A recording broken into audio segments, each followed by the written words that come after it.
Before we get into today's story, I want to give you something special. For a limited time, I've put together a free bonus episode for Dust and Echoes listeners. It isn't on the podcast feed, it won't be posted anywhere else, and it dives into one of the biggest alleged government conspiracies of all time. This is the kind of episode that goes deeper, pushes further, and asks the questions most people leave alone. You can get it right now at enterthedust.com. Just head over there, enter your email, and I'll send it straight to your inbox instantly. Again, get a new bonus episode. It's only available for a limited time. Go to enterthedust.com. You'll be able to listen to it immediately. And I have to say that it's one of my favorites. It was such a fun one to dig into. And you'll know why it's such a big mystery instantly. It won't be available forever. This is just a thank you bonus for Dust and Echoes listeners. After a limited time, it goes back into the Dust and Echoes vault. Anyways, thanks for listening. I really love doing this, and I'm glad you like what I'm creating. In the late afternoon of August 1995, the air in CANÓVANAS, Puerto Rico, did not merely sit. It oppressed. It was a thick, humid weight that carried the scent of wet earth and overripe mangoes. A tropical stillness that usually pulsed with the rhythmic, percussive song of the coqui frogs. But on this particular Tuesday, the barrio of Campo Rico had fallen into a vacuum of silence. Madeline Tolentino stood by her window, looking out over the driveway of her mother's house. She was a woman of grounded sensibilities, not given to flights of fancy or the peripheral hallucinations of the superstitious. But as she glanced toward the street, the world outside her glass pane fractured. In the driveway stood a creature that defied every taxonomic classification known to the Caribbean. It was not a dog, nor a monkey, nor a stray shadow. It stood roughly 3 or 4 feet tall, balanced on 2 powerful hind legs that ended in 3-toed claws. Its torso was lean, almost skeletal, and along its spine, a series of flexible, iridescent quills vibrated with a faint metallic hiss. But it was the face that halted Madeline's breath. The head was oval, dominated by eyes the size of hen's eggs, vast, lidless orbs that glowed with a self-contained, predatory crimson. It had no visible nose, only 2 slits above a lipless mouth. As Madeline watched, the creature hopped in a jarring, kangaroo-like movement and vanished into the thicket of the nearby brush. She didn't know then that she had just become the patient zero of a global hysteria. She didn't know that within months, the term Chupacabra, the goat sucker, would move from a localized panic to a household name. At that moment, Madeline only knew one thing. The creature hadn't looked like an animal. It had looked like a mistake, a biological error that had somehow slipped through a seam in the fabric of the island. To understand the Chupacabra, one must first understand the character of Puerto Rico in the mid-1990s. The Isle of Enchantment is a land defined by paradox. It is a territory of the United States, yet culturally and linguistically a world apart. It is home to El Yunque, the only tropical rainforest in the U.S. National Forest System, a place of primordial biodiversity that sits in the literal shadow of Roosevelt Roads, which was, at the time, one of the largest and most secretive naval bases in the world. In 1995, the island was a pressure cooker of socio-political tension and industrial transition. The Section 936 tax credits, which had brought pharmaceutical giants to the island, were being phased out, leading to economic anxiety. Meanwhile, rumors of secret military experiments involving genetic splicing and radiation had circulated for decades, whispered in the plazas and bars of small mountain towns. Puerto Ricans have a long memory for the uncanny. In the 1970s, the town of Moca was gripped by the Vampiro de Moca, a series of mysterious livestock deaths where animals were found drained of blood. Authorities eventually blamed stray dogs, but the people knew better. Dogs eat meat. They do not perform surgical extractions of hemoglobin. By early 1995, the stage was set. The environment was ripe for a breach. The people were looking at the tree line with a mix of reverence and ancestral dread, waiting for the shadows to move again. The town of Canóvanas served as the perfect theater for this drama. It was a liminal space, a borderland where the suburban sprawl of San Juan began to lose its battle with the encroaching emerald wall of the rainforest. In Campo Rico, the houses were often built on steep hillsides, with backyards that dropped off into dense, impenetrable ravines. This geography provided the perfect cover for a predator. In the rainforest, silence is a warning. When the birds stop, something is moving. When the dogs cower under the porch, something has arrived. The sensory details of these early days are crucial. Witnesses didn't just see the chupacabra, they felt it. They described a sulfuric or rotten egg smell that lingered in the air after a sighting, a chemical reek that suggested something more industrial than biological. They reported the silence, a localized atmospheric phenomenon where electronic devices would hiss with static, and the natural sounds of the jungle would simply cut out, as if a giant hand had been placed over the mouth of the world. The first recorded breach occurred in March 1995, months before Madeline's sighting. In the municipality of Orocovis, a farmer awoke to find 8 of his prize sheep dead. In a typical predator attack, a stray dog or a jaguar, the scene is a chaotic tableau of gore. There are tracks, there is torn flesh, and there is a massive amount of blood spray. A dog kills to eat. It leaves a mess. But the sheep in Orocovis were different. They were intact. There were no signs of a struggle. Upon closer inspection, the farmer found 3 distinct puncture wounds on each neck, arranged in a triangular pattern. The holes were roughly the diameter of a drinking straw and appeared to be cauterized. The skin around them was smooth and dry, not jagged. When the local veterinarian arrived, the report became even more disturbing. He performed a field necropsy and found that the sheep were dry. There was no blood left in the circulatory system. More chillingly, the internal organs, specifically the liver and the reproductive tracts, had been removed through the small puncture wounds, a feat of biological engineering that defied the capabilities of any known terrestrial scavenger. The news hit the local papers like a thunderclap. The headline in El Vocero didn't speak of dogs, it spoke of a vampire. Within weeks, the Orocovis incident was no longer an isolated tragedy. Reports began flooding in from across the island, from Morovis, Layas, and finally, Canóvanas. The victims were always the same: goats, chickens, rabbits, and sheep. All were found with the signature triangular punctures. All were drained of their life force. The disruption of the status quo was complete.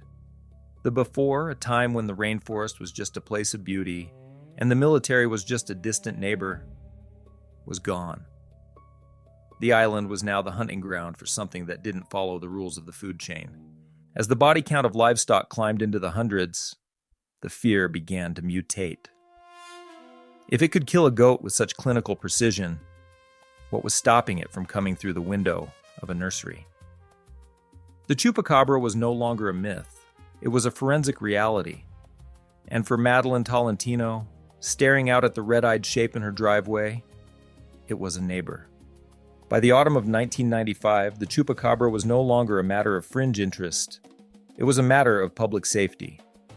The status quo had been completely dismantled. The Puerto Rican government, pressured by a panicked agricultural sector, was forced to respond to what the media was now calling the Beast of Canóvanas.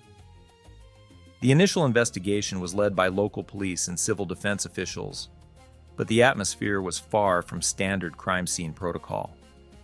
Instead of yellow tape and forensic kits, there was a sense of bewildered improvisation. In Canóvanas, Mayor Jose Chemo Soto, a man who would later become famous for leading his own safaris to catch the beast, organized search parties. These were not professional trackers.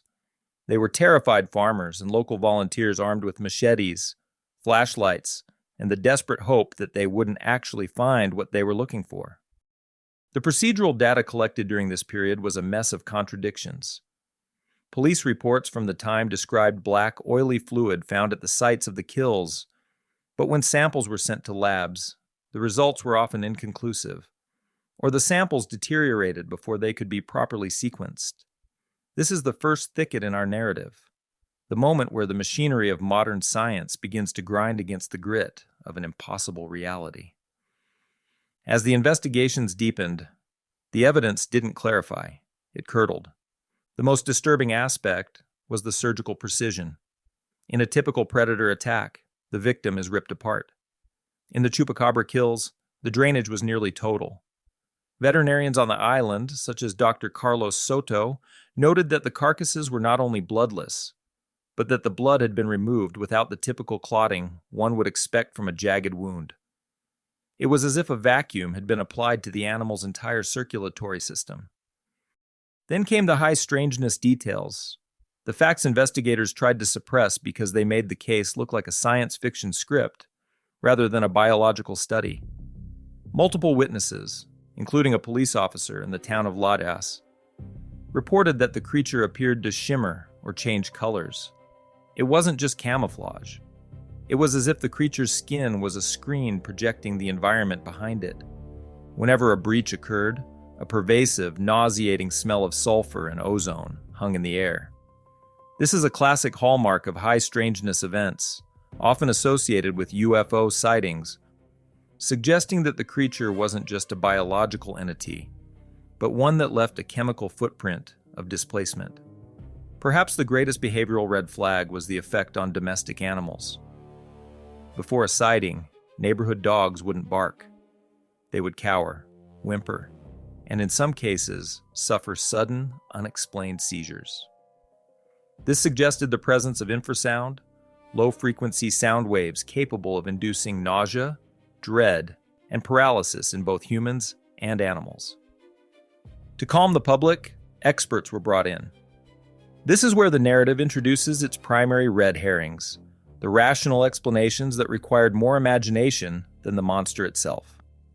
The government's first major attempt at debunking involved the claim that the Chupacabra was simply a population of escaped rhesus monkeys from the nearby Caribbean Primate Research Center. Officials argued that the spikes seen by Madeline Tolentino were actually matted fur, and the red eyes were a reflection of flashlights. The theory failed because it ignored the forensic reality. Rhesus monkeys do not have the jaw structure to create triangular, cauterized punctures, nor do they possess the instinct or ability to exsanguinate livestock. As the monkey theory fell apart, a darker red herring emerged. Rumors circulated that a clandestine satanic cult was performing ritual sacrifices and using industrial vacuum pumps to drain the animal's blood to mimic a vampire attack. That theory collapsed under its own weight. To drain hundreds of animals across the entire island in a single month would require a logistics operation rivaling a major corporation. No human footprints or vehicle tracks were ever found at the impossible locations, remote mountain ledges and locked cages, where the kills occurred. The investigators felt the thicket closing in. Every time they thought they had a lead, the creature's behavioral profile shifted. It was seen in the rainforest, then in the suburbs, then in the high mountains. It was bipedal one day, quadrupedal the next. For the detectives on the ground, the frustration was visceral. They were looking for a killer with a mask of sanity, a predator they could understand. Instead, they were chasing a ghost that left behind physical carcasses. The red flags were everywhere. Military helicopters hovering over kill sites, but none of them led to a suspect. The audience, much like the public in 1995, is left in the middle of this act, feeling the same psychological fatigue. The golden thread of the story, the loss of innocence in a quiet island community, is now tangled in a web of government secrecy and biological impossibility. The world's media, CNN, Univision, and the entire X-Files generation are descending on the island. But as the world looks toward Puerto Rico, the Chupacabra is already planning its next move. It is about to do something no one expected. It is about to cross the border. In the late 1990s, the Chupacabra did something that no localized cryptid not Bigfoot, not the Loch Ness Monster, had ever successfully achieved. It migrated, but it didn't just move. It morphed. As the sightings in Puerto Rico began to dwindle under the weight of military presence and exhaustion, reports started surfacing in Mexico, and eventually Texas and Arizona. However, the creature being described was no longer the bipedal, alien-eyed gargoyle of CANÓVANAS. The red-eyed hopper was gone. In its place was something more familiar, yet fundamentally off. A hairless, blue-skinned, four-legged canine with a jagged gait and a rictus grin. This is the midpoint twist that changes everything. If the Chupacabra was a biological entity, how could it change its entire skeletal structure and locomotion over a single flight across the Gulf? The investigation shifted from biology to psychology. We were no longer just hunting a predator. We were hunting a shifting collective hallucination. The escalation in the American Southwest was faster and more aggressive. In 2004, in Cuero, Texas, a rancher named Phyllis Canyon found a creature that seemed to be the smoking gun. It was a strange, hairless, dog-like animal with an overbite and skin the color of a bruised plum. The pacing of the mystery now tightened. We moved from the slow, sulfur-scented nights of the rainforest to the frantic, sun-baked urgency of high-speed chases and laboratory biopsies. The net was tightening, but it wasn't catching the alien of Madeline Tolentino's driveway. It was catching the blue dogs. Why was the media and the public so desperate to call these mangy coyotes Chupacabras? Why did the name of a Puerto Rican vampire become the label for a Texan scavenger? The red flag here isn't biological. It is a failure of the human system. We were so afraid of the uncanny that we attempted to domesticate it. By giving the blue dogs the name of the monster, we thought we had solved the mystery. We were wrong. Benjamin Radford, a forensic investigator, began a meticulous timeline analysis of Madeline Tolentino's patient zero sighting. He discovered a terrifying synchronicity. Just weeks before Madeline saw the red-eyed creature with the vibrating spikes, the movie Species had premiered in Puerto Rican theaters. The creature in the film, the Sill entity designed by H.R. Giger, bears an almost identical resemblance to the creature Madeline described. The spikes, the eyes, the bipedal stance, the three-toed feet. The psychological red flag is raised. A tulpa is a concept in mysticism in which a thought or collective belief becomes so powerful that it manifests into physical reality. Did the collective anxiety of Puerto Rico, the military tension, the economic fear, the memory of the Vampiro de Mocha act as a lens? Did the movie Species provide the template, and the island's collective psyche breathe the creature into the woods of CANÓVANAS? As the tulpa theory began to take root in the minds of analytical researchers, the real world was providing a different kind of escalation. In the Southwest, more blue dogs were being killed. DNA testing was finally on the horizon. The net was closing in on the biological Chupacabra of the mainland. But back in Puerto Rico, the echo of the original beast remained. People weren't seeing dogs. They were still seeing the Giger monster. The conflict between the scientific truth of the mainland, that it was just mange, and the witnessed truth of the island, that it was an alien, created a psychological rift. The DNA results are about to come back. The blue dog is about to be unmasked. But as we prepare for that reveal, we must ask, if the blue dog is a coyote, then what was in Madeline's driveway? In 2007, the hunt for the Chupacabra reached its scientific climax. Dr. Lauren Dixon and a team of geneticists at the University of California, Davis, received tissue samples from the Cuero beast, the most intact specimen of the Texas blue dogs. The world held its breath. The results were a cold shower for the believers. The DNA did not contain alien sequences, rhesus monkey markers, or the hallmarks of a Geiger-esque hybrid. It was 100% Canis latrans, the common coyote. The blue skin was a result of Sarcoptes scabiei, a microscopic mite that causes sarcoptic mange. The infection had caused the animal's hair to fall out, its skin to thicken and turn a bruised, leathery blue, and its joints to swell, forcing it into a bizarre, alien gait. Its vampiric behavior was simply a starving scavenger's desperation. Too weak to hunt fast prey, it turned to penned livestock. To the scientific community, the case was closed. The Chupacabra was solved. It was a tragic biological byproduct of a parasitic infection. But here's where the threshold reveals its final complexity. This solution created a massive logical fracture. While the DNA solved the Texas mystery, it failed the Puerto Rican test. The red flags that were present in 1995 remained unaddressed. Mange does not cause a coyote, which does not exist in Puerto Rico, to stand on two legs and hop like a kangaroo. Mange does not create glowing red eyes or vibrating dorsal spikes. Most importantly, mange does not explain the triangular, cauterized punctures and the total exsanguination of livestock that occurred a decade before the first blue dog was ever seen. The sentencing of the Chupacabra to the dustbin of mange was a failure of the system. It was scientific gaslighting, an attempt to use a 2007 coyote to explain a 1995 anomaly. The mask of sanity had been placed over the mystery, but it didn't fit. The Chupacabra did not die in a lab. It retreated into the echo. If you go back to CANÓVANAS today, the name is whispered with a different kind of reverence. Madeline Tolentino still stands by her story. She knows what she saw. She knows it wasn't a mangy dog. It is the sulfur smell that still occasionally wafts through the ravines of Campo Rico. It is the fact that, despite the DNA results, bloodless kills continue to be reported in areas where coyotes don't roam.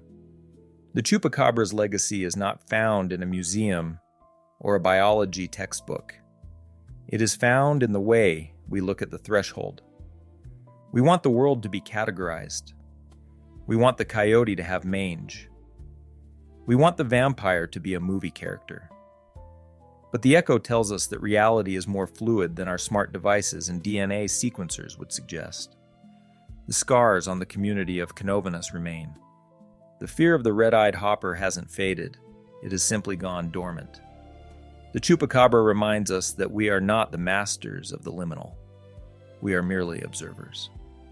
The next time the coqui frogs fall silent in the humid heat of a Puerto Rican afternoon, and the air begins to smell of sulfur and ozone, remember the threshold. Remember that some monsters don't need DNA to exist. They only need a window, a witness, and the terrifying silent permission of the dark.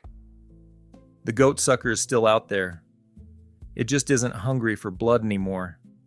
It's hungry for the moment you stop believing in it. My name is James Cawley, and you're listening to Dust and Echoes. If you like stories like this, stories that are slow burning, uncanny, and rooted in the forgotten places where our myths and our modern anxieties collide, then you're in the right place. I'm glad we found you. Until next time, remember this. The darkness doesn't need your permission for it to be real. The darkness is patient, and it waits for the moment when you decide it's empty. And before you go, just a quick reminder, the free bonus episode is waiting for you at enterthedust.com. It's not on the podcast feed. It's only available for a limited time, and it dives into one of the biggest alleged government conspiracies of all time. Head to enterthedust.com, and I'll send it straight to your inbox.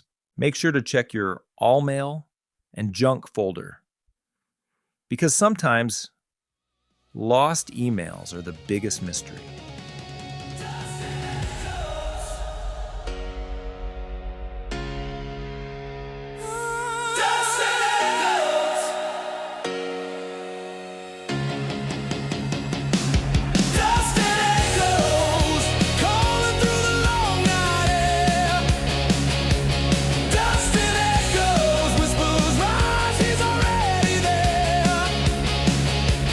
Through the fire, through the storm.